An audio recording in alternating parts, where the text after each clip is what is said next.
Tú eres perla que surgiste del más grande ignoto mar, y si al son de su arrullar en jardín te convertiste, soberano en sus empeños, nuestro Dios formó un pensil con tus bellas Guayaquil, Guayaquil de mis ensueños. Hola, buenos días, estudiantes del octavo año.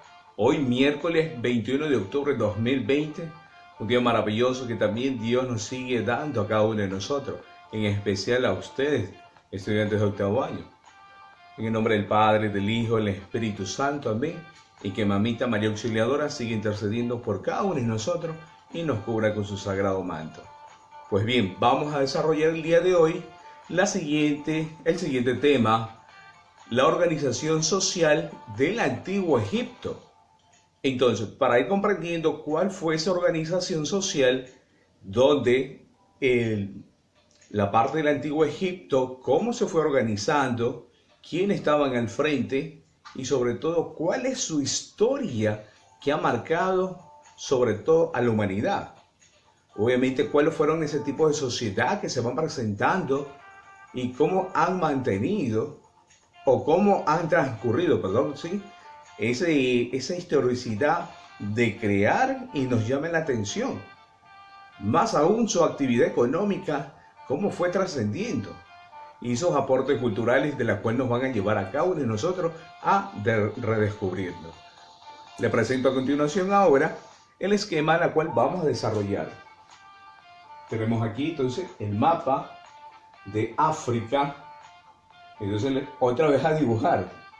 Entonces vamos a dibujar en nuestro cuaderno, entonces ese mapa, el continente africano. Y vamos a distribuir la Baja Egipto, la parte superior, y la parte inferior van a poner el Alto Egipto. Es la manera como vamos a estructurar para ubicarnos dónde está esta organización del Antiguo Egipto.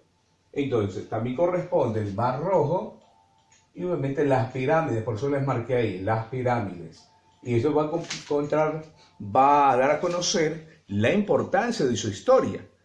Yo les decía que la semana pasada, en esta semana, la clase anterior, donde desarrollamos todo relacionado a Mesopotamia.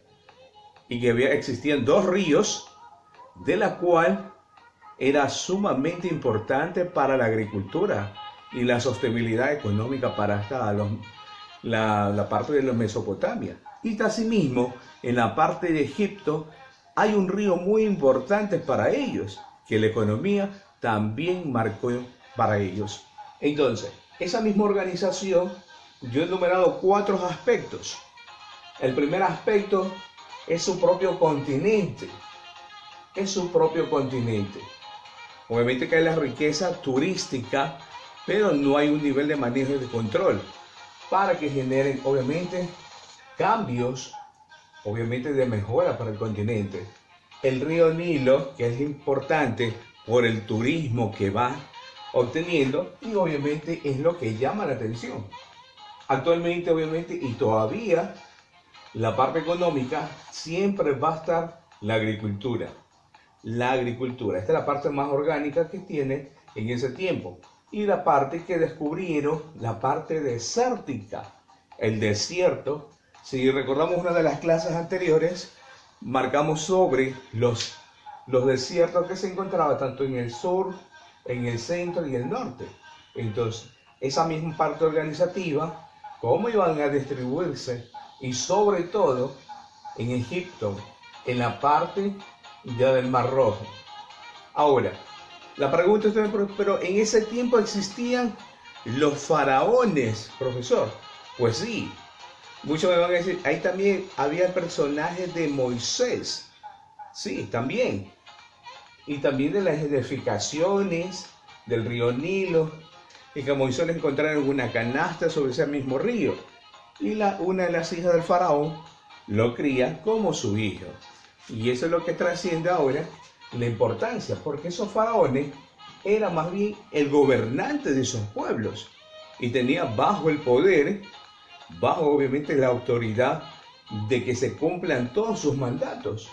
Y se los consideraba a los faraones como dioses, que eran como dioses, es decir, superiores al pueblo quienes trabajaban para ellos. Entonces fue la realidad. Y usted me dice, profesor, en Moisés hablaba eso también. Sí, no quería Moisés en ese sentido que se adoraran a los faraones, pero ahí fue la expulsión de Moisés en para poder rescatar a las personas que estaban siendo maltratadas. Para los que están leyendo la Biblia, entonces eso corresponde a la historia de los faraones también, donde se marca el trabajo forzoso, el maltrato, la no alimentación, en fin, en la parte de los faraones. Y recordemos que eran los únicos gobernantes, a pesar de su sociedad cómo estaba estructurada. Luego, la historia política que fue marcando Egipto. Usted me dice, profesor, pero Egipto actualmente está bajo el agua. No todo Egipto está bajo el agua. Solo el imperio de Egipto, de los faraones, son los que se encuentran realmente sumergidas y se mantienen hasta ahí, hasta un proceso cuando las aguas obviamente van bajando. Ahí es la oportunidad de lo que se hace en turismo, que le llaman la parte que hay la abundancia, el crecimiento de turismo, porque ese río baja, el río Nilo, desciende. De ahí pueden observar todas las construcciones que en ese tiempo hicieron los israelitas, construyeron todas esas edificaciones bajo la opresión de los faraones en sí. Entonces esta parte aquí es muy importante porque la historia política que ejercía todo este imperio de Egipto, desde el Bajo Egipto, que está aquí en la parte superior, baja, es decir, baja, y el Alto Egipto que quiere subir. Por eso se mantiene todas estas limitaciones. El límite que correspondía, por eso, porque tenía como factor benéfico para ellos beneficiarse, siempre era el río Nilo, por sus caudales. Y obviamente la agricultura fue generando esa economía en ese tiempo. Por eso la historia política se manejaban dos reinos, Bajo Egipto y Alto Egipto. Entonces, recordemos ese río muy importante, de la cual pues, pueden cosechar muchas cosas. Obviamente el resultado fue importante porque estaban al pie del mismo río. Pues bien, ahora vamos a desarrollar la siguiente parte, las sociedades. Aquí está lo que corresponde, yo les decía, de acuerdo al faraón como gobernador, y se lo consideraba como un dios. Mas no, por ejemplo, por eso yo le decía que Moisés no quería retribuir eso y quería defender más bien a los israelitas en ese tiempo. Entonces el faraón como primera sociedad, el faraón. Luego viene la parte sí de los altos funcionarios. ¿Y quiénes eran los altos funcionarios? Eran los sumos sacerdotes. Solo esta parte era porque estaban cerca del faraón. Porque los sumos sacerdotes es que además lo hacían en esa parte mitológica, en esa parte de creer en la magia. Entonces por eso estaban en ese tiempo los sumos sacerdotes como altos funcionarios. Mientras que el tercer punto era el pueblo. Era el pueblo campesino, era el pueblo artesano y era el pueblo esclavo. Entonces esas fueron las consecuencias de la cual también fue marcando la sociedad del imperio Egipto. Entonces para continuar la actividad económica, yo le decía que gracias a esa actividad económica que fue creciendo es por el río Nilo, porque la capacidad de estas personas, más que todo por los esclavos, los campesinos, los artesanos, siempre buscaban estar cerca del río para su producción económica. Y eso es lo que generaba el crecimiento de este imperio. No fue el imperio así como de Mesopotamia por su extensión, más bien fue la parte pequeña, pero solo tuvo dos reinos, y por eso se les conoce, por eso no hubo tanta expansión, porque solamente era en ese mismo lugar que se establecieron porque existía este río. Ahora, si estas las clases sociales eran más consideradas como los niveles de la sociedad egipcia, y eso fue lo que fue marcando y descubrimos en la historia. Ahora, esa actividad económica, yo les decía también que era la agricultura por el río y la ganadería que estaban cerca para que sus animales pudieran también alimentarse. Según la agricultura, lo que cosechaban, a veces los que ya no servía, eso era el alimento para sostener a la ganadería. Entonces, es decir, que era un pueblo que está totalmente bien alimentado en ese entonces. Pero, igual como yo les decía, habían los esclavos, la manera de extorsionarlos en aquella época. Entonces, para el aporte cultural también nos da a conocer a cada uno de nosotros que el desarrollo en ello fue importante. Son aquellos que descubrieron la astronomía. Si algunos de pronto me van a decir, profesor, pero realmente la astronomía en ese entonces no había la tecnología como es ahora. Es verdad, no existía, pero tenían las personas, yo les decía que eran los altos funcionarios y eran los encargados de obviamente de dar a conocer al faraón lo que él quería saber. Pero no es que tenía exactamente desarrollado, pero sí ayudaba a aquellas situaciones para descubrir por qué anochecía, a qué hora se levantaban, y obviamente descubrían por qué el nivel del río Nilo bajaba en ese momento y podían descubrir cuándo habían las inundaciones. Y la parte que también ellos fueron los segundos en crear la escritura. Recuerden que la cultura mesopotámica, la sumeria, eran los primeros en ir desarrollando la escritura. Ahora Egipto también eran los encargados para poder desarrollar las escrituras. Y también eran muy buenos en las matemáticas, obviamente en la parte contable, cuando era la recolecta de los productos, de las cosechas, perdón.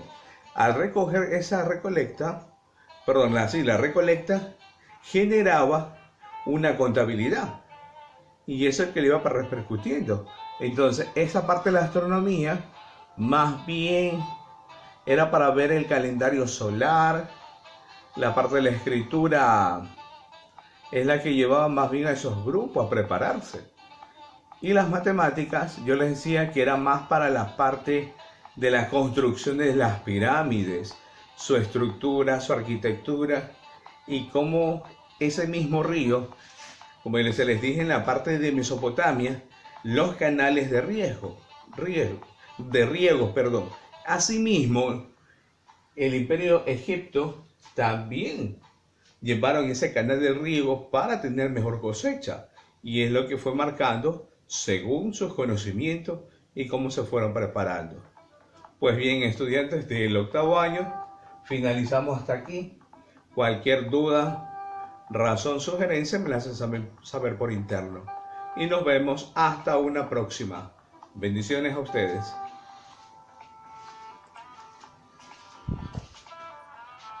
Hoy vamos a hablar de pirámides, momias y faraones. Hoy vamos a viajar al antiguo Egipto. Egipto es un país que hoy en día todavía existe, situado en la parte noreste de África. Pero lo que llamamos Antiguo Egipto era una civilización que empezó hace más de 5.000 años y que duró aproximadamente 3.000. El origen del Antiguo Egipto comienza con el faraón Narmer, también conocido como el Rey Escorpión, que en el año 3200 a.C. fundó este país a orillas del Nilo. El Nilo es el río más grande de África y era lo más importante que había para los antiguos egipcios, ya que dependían de su agua para poder vivir. En sus orillas desarrollaron toda su civilización y en ellas crecieron todas sus ciudades. El Nilo era tan importante porque Egipto es un país rodeado de desierto y solamente en sus orillas se podían cultivar alimentos. Pero no solo se utilizaba para la agricultura, el río también servía para pescar y cazar. y también lo utilizaban como una gran carretera por la que transportaban en sus barcas mercancías, alimentos o grandes bloques de piedra para sus construcciones. Por todo esto, el Nilo era considerado un dios. De hecho, los antiguos egipcios tenían cientos de dioses. Algunos tenían cuerpo de persona y cabeza de animal, como la diosa Bastet, que tenía cabeza de leona, o el dios Anubis, que tenía cabeza de chacal.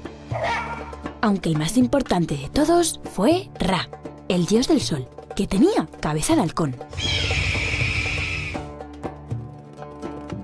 Los faraones eran los reyes en el antiguo Egipto. En 3000 años de historia hubo muchísimos faraones, pero el más famoso fue Tutankamón. Los antiguos egipcios creían en la vida después de la muerte, y por eso eran enterrados con muchas de sus cosas, muebles, jarrones, ropas e incluso comida. Creían que así las podrían usar en la otra vida. Los faraones, al ser los más poderosos, querían tener las mejores tumbas, y lo consiguieron.